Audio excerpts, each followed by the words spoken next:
Hello and welcome to Beauty Inside Out, where I share my experiences, insights, and knowledge of health, beauty, and wellness, as well as interview pioneers within the industry on a variety of topics. I am your host, Kimberly Snyder. I love to discuss topics that are on my mind and in my heart. So joining me in the conversation every week is my dear friend Tony, or as I like to call him, T. Tony was my co-host on my previous podcast, and he's back to join me for these topical weekly segments.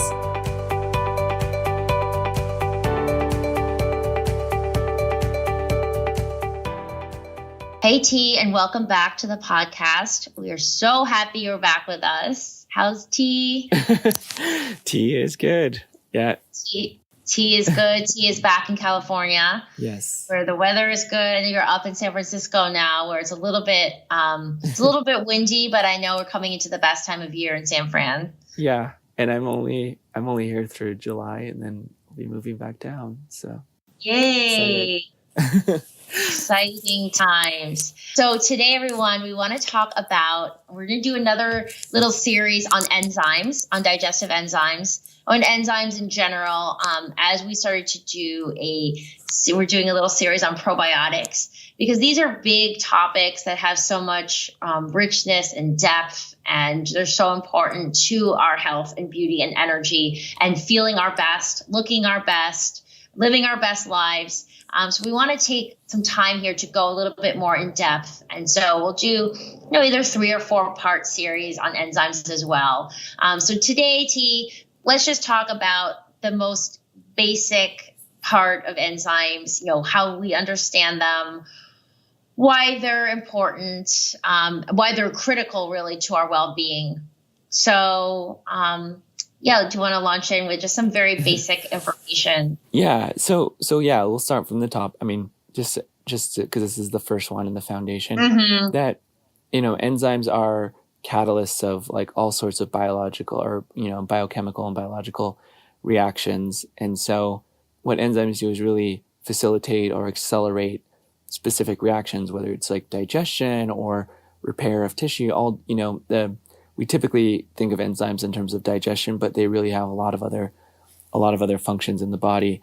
And so enzymes as catalysts, they just play so many roles. And there's really been a lot of myths about enzymes that, we'll get into, to taking enzymes, and it's extremely valuable.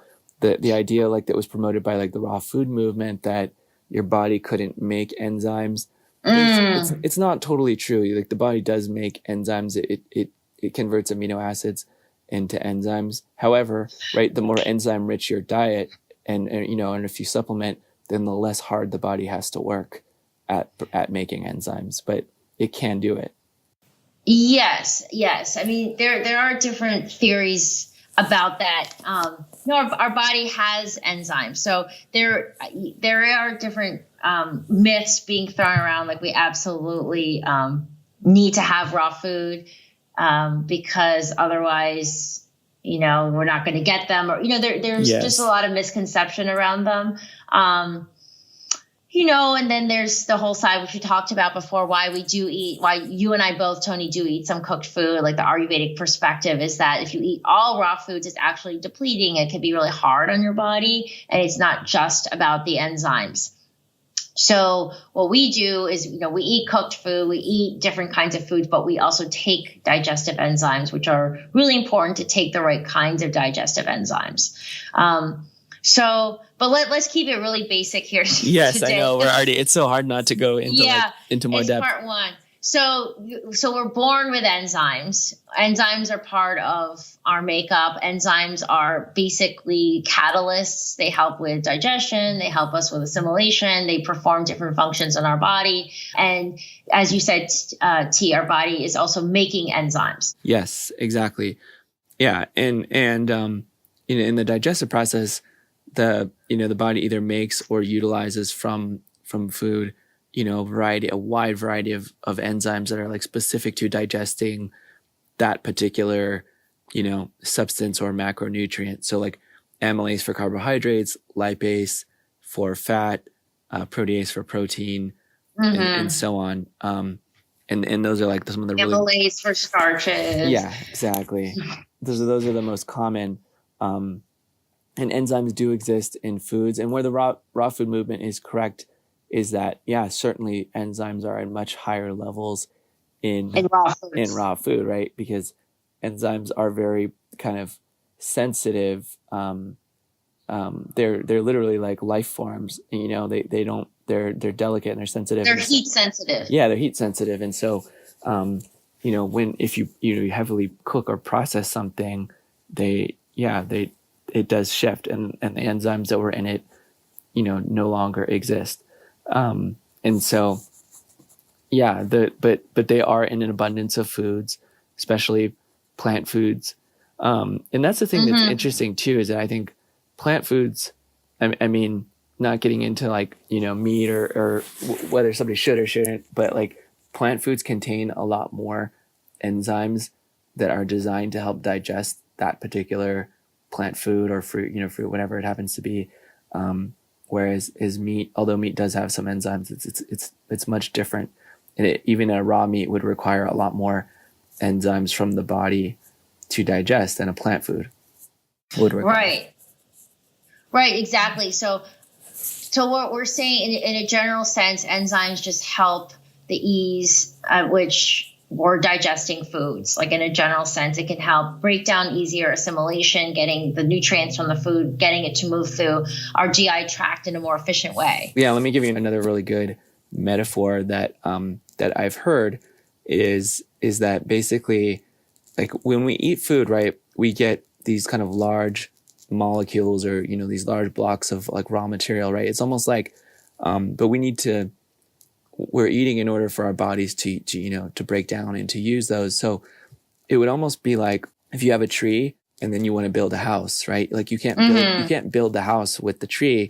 You need to actually like cut down the tree and break it and chop up in the wood and like into like smaller pieces. And that's essentially what, enzymes are almost like the axe or the saw that breaks down this larger material into smaller pieces that then the body can actually, they can go into the intestinal cells, and then from the intestinal cells pass through and go to the liver and other parts of the body where they're actually utilized or be used in any organ. Yeah, so they're important to consume and to choose wisely, which we'll get into in part 2 and part 3. But so we're saying they're important, but we're also saying that you can take digestive enzymes. We're certainly not advocating an all raw diet, as we talked about in other podcasts, because you can take digestive enzymes, and because cooked foods have different ways of, there is research about certain compounds like the lycopene in tomatoes can be more easily assimilated when it's cooked. And Ayurveda will say, breaking down the fibrous components of food. There's, I forget which author, one of the Ayurvedic textbooks I had to read for my program was talking about how, he was acknowledging, yes, there are more, vitamins and enzymes in raw foods. He's like, but what good is it if your body isn't actually able to assimilate it to the highest degree? Talking about how cooking the foods and using different cooking techniques can make some of the nutrients in the foods more readily available to the body. So that's just a whole other perspective. And, here in Beauty Detox, we say it's not all or nothing. It's not all cooked. It's not all raw, but really having a balance between raw and cooked, and also incorporating digestive enzymes. And, and so it's like that, more of a moderate approach. Yeah, absolutely. And it's a complex subject because even raw foods don't, here's another one of the myths I think it's really important to understand, because we said raw food has enzymes, but even raw foods don't contain all of the enzymes like in the food needed to digest it, right? So your body is still going to be using some of its own enzymes regardless. And one of the arguments for, cooking certain foods is that, well, yeah, your body's going to be using enzymes regardless. And yeah, you may get more enzymes from like a particular food in its raw form, but then the body might actually have to use more digestive energy and enzymes to digest it in that form. So it could be like a net negative on an enzyme level, right? Even if the food is raw, the food itself has more enzymes. Yes. And so, we mentioned tea as well, that now research is showing that our body is making enzymes from amino acids. Is there anything we can do? We talked about, supplying our body with enzymes so we don't get depleted more. But is there anything we can do to support our body in manufacturing enzymes to a more efficient degree? I think that's one thing. I think, a lot of things are just core principles of beauty detox. So like good food combining and things, where it allows your body to not waste, kind of having to mix different, secreting like the wrong digestive, fluids and enzymes at their, things that are in more conflict. So I think you're, with proper food combining, a lot of the other principles you talk about, that's one way.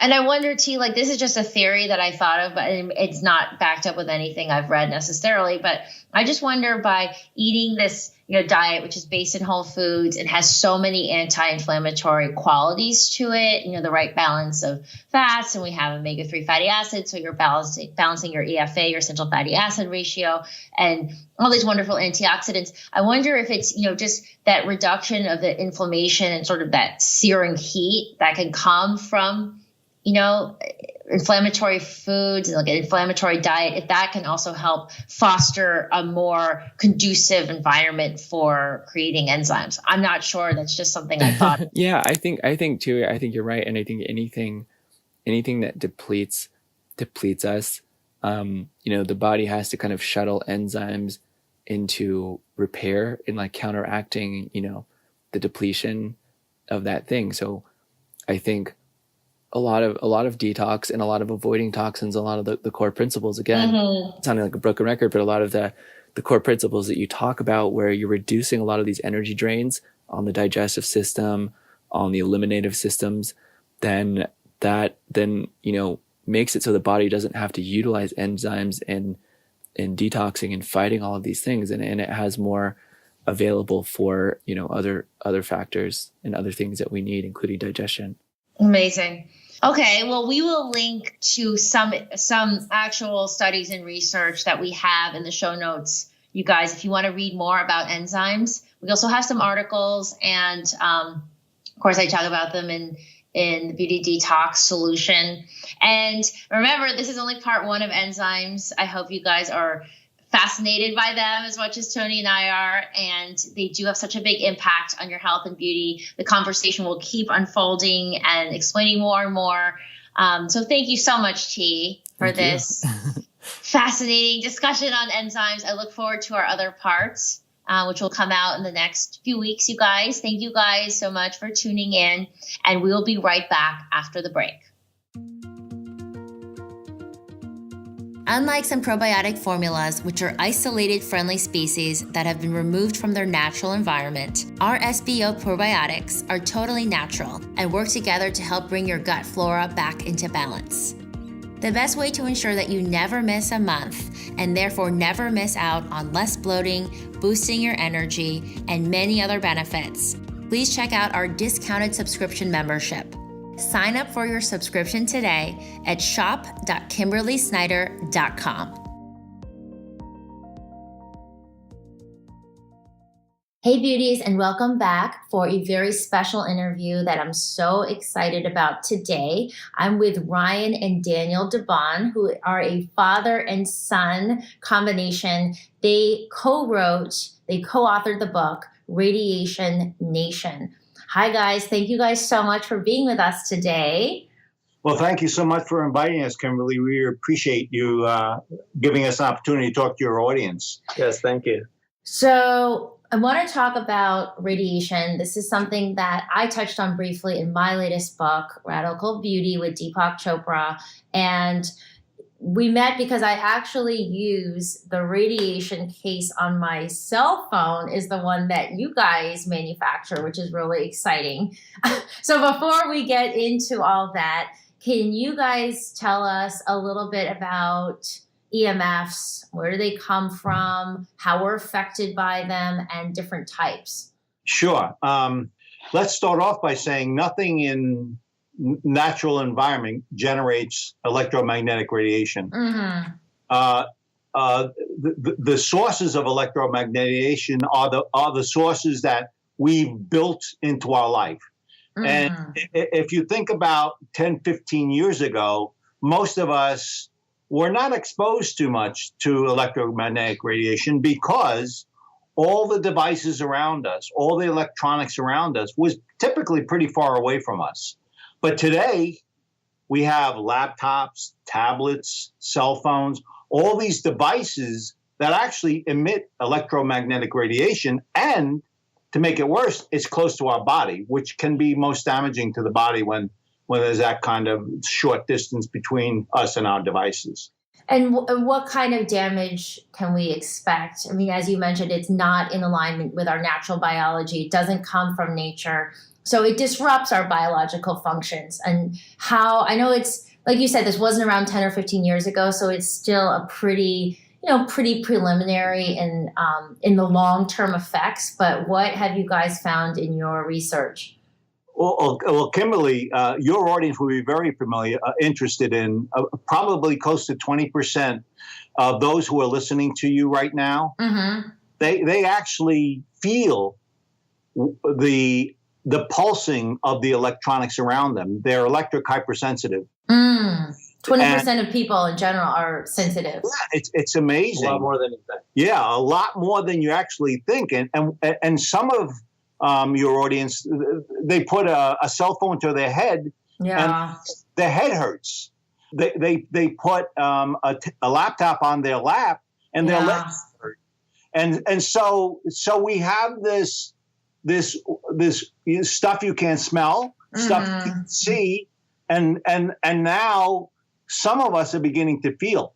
But that's not necessarily the problem. The problem is laptops, tablets, and cell phones, the things that are close to us, they actually emit a radio frequency signal, a type of thing that allows the device to communicate to some other devices.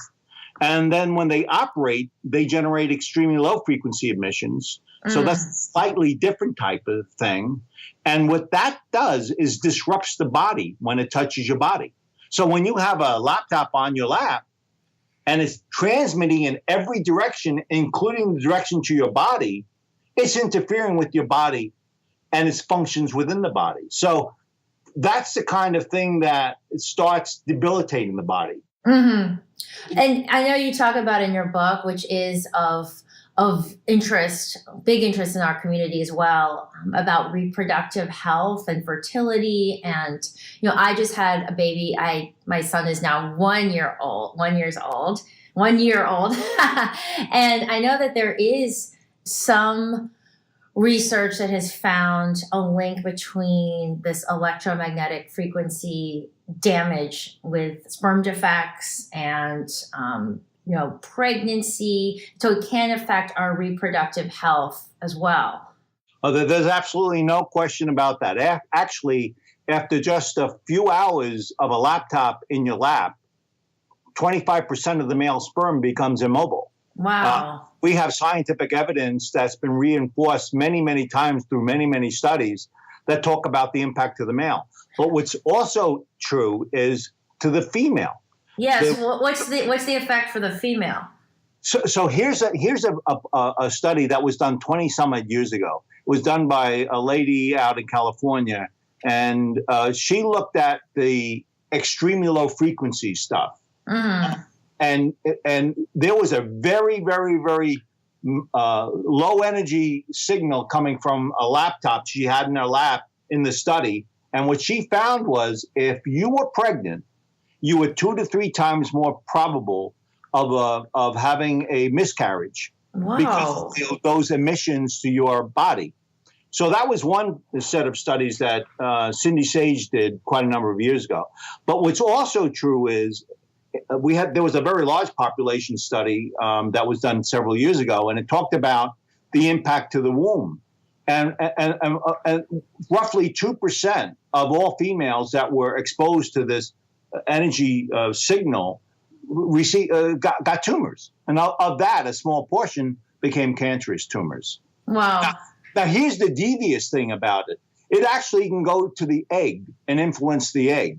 And so you can have a 12-year-old daughter using a laptop on her lap several hours a day. It's impacting the cell itself. It's mutating the cell, damaging the DNA of that cell. And so what happens when she has a child? We don't know. It's that potentially damaging to the long-term health of our society. We just don't know what the impacts of those damaged cells will be in subtending generations. Right. We just don't know because it's such a new thing. Everyone has tablets and laptops and cell phones. So one thing that you've mentioned a couple times, Daniel, is having the laptop on your body. So that's a really, I feel, doable thing that we can stop doing. You know, a doable change is just to put our laptop on our desk away from our body. What else can we do for adults and children? You know, in schools, they're using more and more tablets, I feel like, and kids probably have them on their laps. So would you say make sure to put them on their desk, get them off their body? What suggestions do you guys have? Kimberly, you made a great suggestion. What you said was, I'm going to take the laptop that's directly touching my body and I'm going to move it away from my body a little bit, and maybe I'll be better off. Well, here's the facts. If you take a laptop and you move it 1 foot away, 80% of the potential danger of that energy level reduces the danger by 8%, by 1 foot. Well, what if you put it not on your body? What if you have a pillow between your lap and the laptop? Does that help? No. Pillows do absolutely nothing to shield you from the mission. What is actually shielding you is the distance. When you have it 6 inches away, that's better than on top of your body. Oh, wow. Okay, because sometimes I use those bamboo trays or some kind of barrier because I have this writing chair where I write a lot of my books on, and I thought that was helping because it wasn't directly on my body, but you're saying it's not because it's still sort of over my lap. Right, exactly. Actually, Kimberly, it's better than in your lap, but it's much better if it's on the desk. Okay, so on the desk and push it further back. By more than a foot, and you start getting pretty safe, yes. Wow. Believe it or not, it really doesn't take much to be safe from the electronics that are around us every day. Very little bit. What about tablets? And Same difference. Tablets, cell phones, all of those devices, they all generate RF or extremely low frequency emissions. So I use a wired headset because I had read, I want to see if you guys agree with this, that the wired headset, I put my cell phone further away because I've heard and read that the Bluetooth devices that go in your ear can actually attract more EMF. What is your opinion on that? Yeah, what I like to do in describing this is talk about energy levels. When you have an energy level of a Bluetooth, it's 10 times less energy than a Wi-Fi. But when you have it in your ear, it's really hitting the cells all the time. So you're right. That is actually dangerous. It's less dangerous if you get a wired device, headset. It's slightly better because it's actually the energy levels slightly less.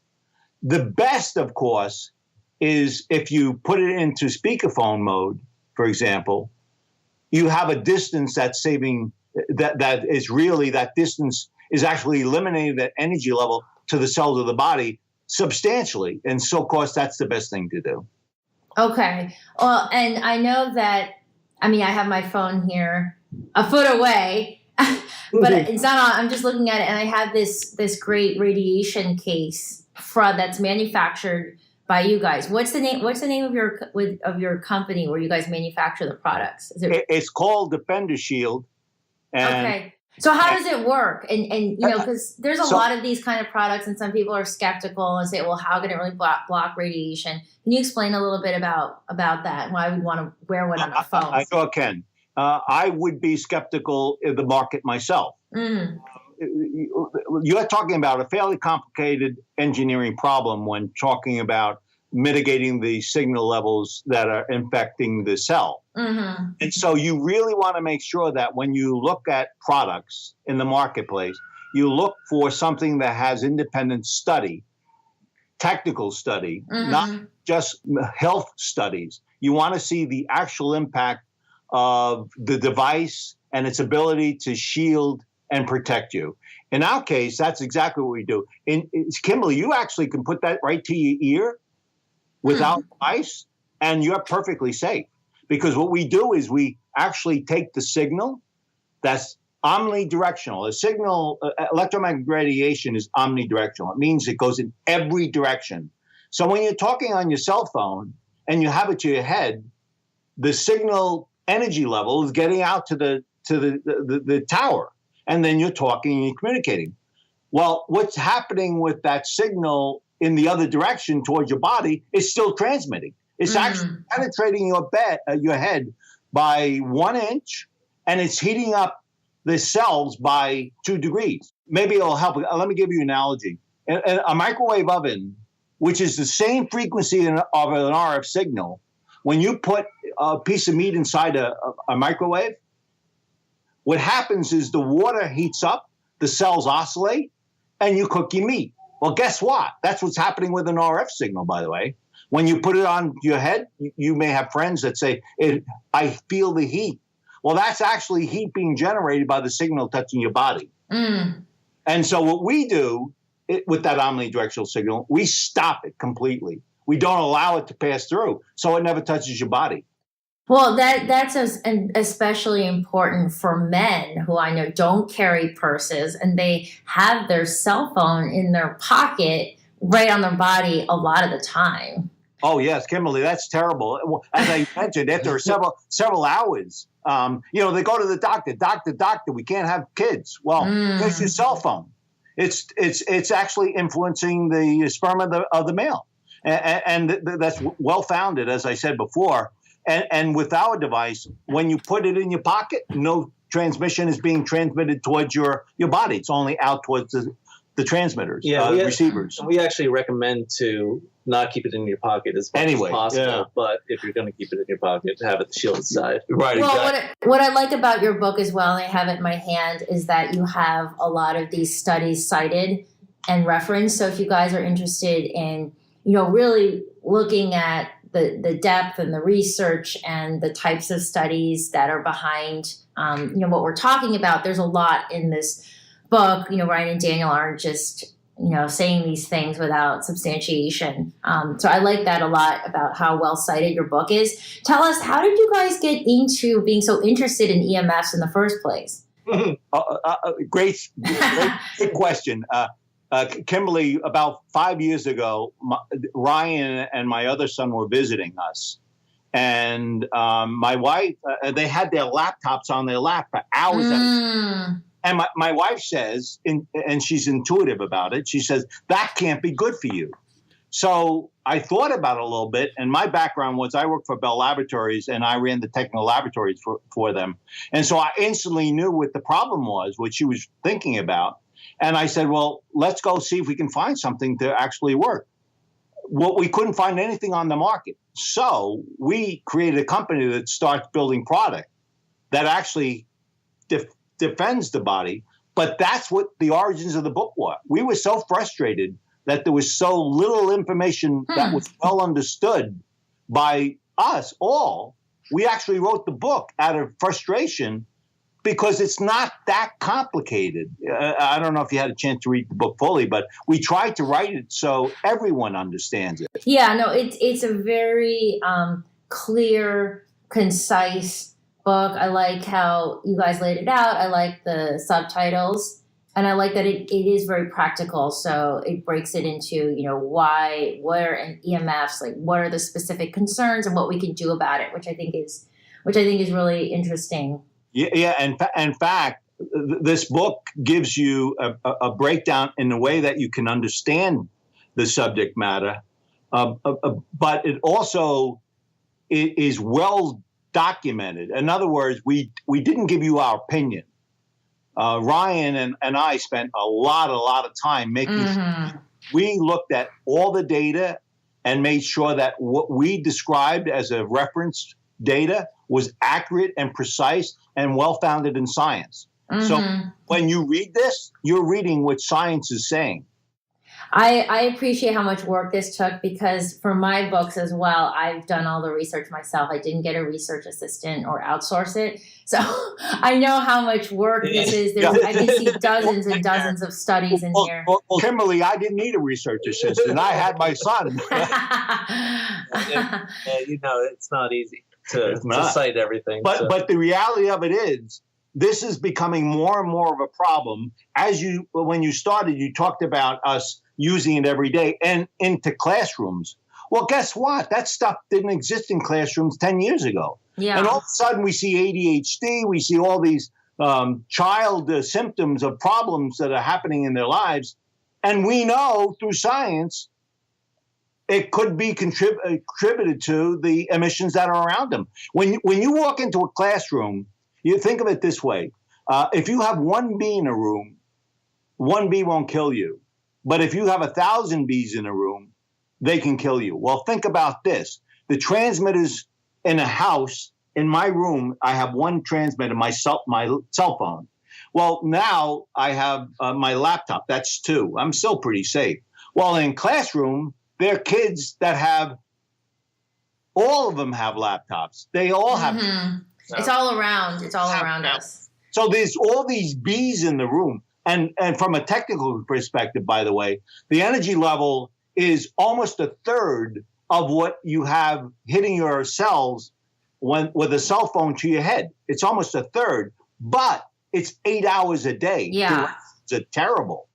How does this type of radiation compare to, or the EMF energy, how does it compare to the radiation from being on an airplane? Do you guys know about that?